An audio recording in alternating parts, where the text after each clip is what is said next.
تھوڑا تھوڑا ان چاروں مرحلوں سے گزرا جائے، اس کے بعد اس میں ہو جائے۔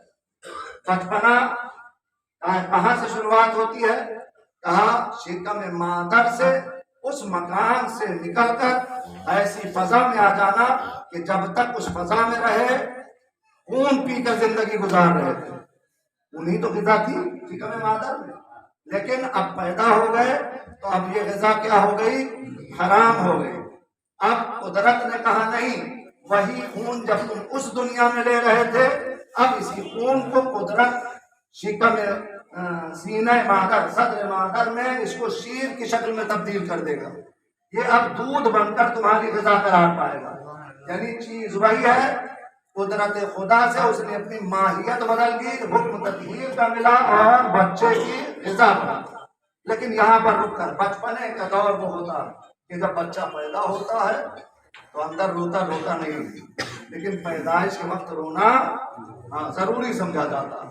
اگر نہ روئے تو بچے کو معیوب اور بیمار سمجھتے ہیں۔ ہم کیا ڈاکٹر بھی سمجھتے ہیں، جی بیٹھے علی گڑھ کے یہ بزرگوار میڈیکل لائن سے وہ ہے جی۔ تو اس طریقے سے بچپنے میں اگر بچہ پیدا ہونے کے بعد نہ روئے تو اچھا نہیں مانا جاتا۔ 99% یہ کہتے ہیں ڈاکٹر اس کا یا بچنا مشکل ہے یا کسی ایسی بیماری میں یہ مبتلا ہے۔ یہی وجہ ہے کہ نہیں روتا ہے تو دھکے مکے مار کے کبھی سینے پہ، کبھی پشت پہ، کبھی الٹا لٹکا کے کچھ نہ کچھ کر کے ڈاکٹر اپنی ترکیب سے کوشش کرتے ہیں کاش رو لے، کاش رو لے۔ کیوں رو لے گا تو یہ صحت مند بن کے جیے گا اور زندگی کی علامت قرار پائے گا۔ تو معلوم ہے رونا صحت اور زندگی کی علامت ہے۔ رونا اسی بات پہ آتا ہے، رونا اسی بات پہ ہے کہ بہت سے لوگ پیدا ہونے کے وقت روئے ہیں مگر انہیں اپنا رونا معلوم نہیں ہے، یاد نہیں ہے، اس وجہ سے آج رونے کو برا اور بدعت بتا رہے ہیں۔ لیکن ہر پیدا ہونے والا پیدا ہونے کے بعد رویا ہے، چاہے اسے اپنا رونا یاد نہ ہو۔ یہ ہے بچپنا۔ پھر یہی بچپنا جوانی میں تبدیل ہوتا ہے۔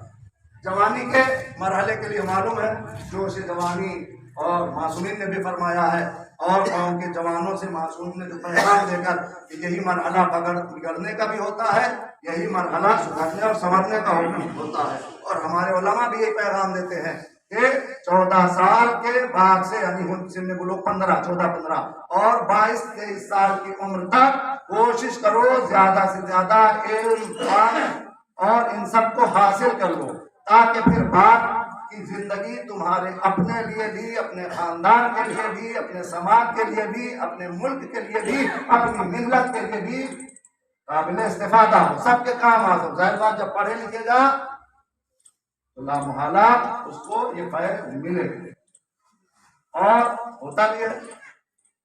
تو جوانی میں انسان بگڑ بھی سکتا ہے اور سنور بھی سکتا ہے، اور یہی جوش جوانی ہے۔ یہ تو دوسرا مرحلہ ہے، بچپنا پہلا مرحلہ، یہ دوسرا مرحلہ، دوسرا دور ہے۔ دوسرے دور میں اگر انسان بگڑتا ہے تو اتنا بگڑتا ہے کہ سماج اور معاشرے کے لوگ اس سے ڈرتے ہیں، کہتے یہ ڈانٹتا ہے، یہ پھٹکارتا ہے، یہ تلوار نکال لیتا ہے۔ یہ سب دوسرے دور کی علامات مانا جاتا ہے۔ اور تیسرا دور اس سے بھی خطرناک ہے کہ جس میں انسان ضعیفی اور بڑھاپے کے مراحل میں قدم رکھتا ہے۔ اس میں انسان کی تمام طلب، آہت اور یہ وہ جمعاوری یہ وہ رہتی ہے، لیکن بے تمیزی ایسی ہو جاتی ہے کہ اب عقل و شعور اور حافظہ دماغ اس کا اتنا ساتھ نہیں دیتا ہے، نتیجے میں کہیں کی چیز کہیں رکھ دیتا ہے۔ تو تیسرے دور والے تیسرے دور کے مرحلے میں کہیں کی چیز کہیں رکھ دی جاتی ہے اور اسے اپنی ترتیب کا خیال نہیں رہتا ہے۔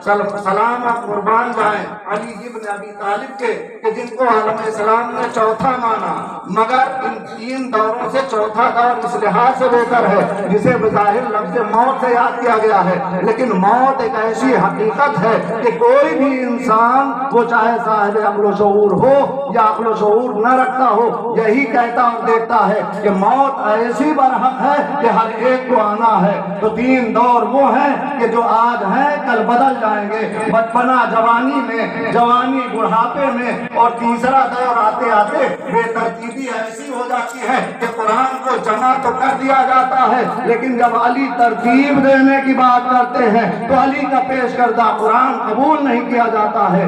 لیکن علی چوتھے دور کو عنوان سے اگر علی کو مان بھی لیا جائے عالم اسلام میں تو علی اس حقیقت کا نام ہے کہ بچپنا فنا ہو جاتا ہے جوانی میں، جوانی بدل جاتی ہے بڑھاپے میں، لیکن جب چوتھا مرحلہ آتا ہے جسے ہم موت کہتے ہیں، اب انسان کا اپنا نصیب ہے، اگر چاہے تو اس موت کو شہادت میں بدل دے.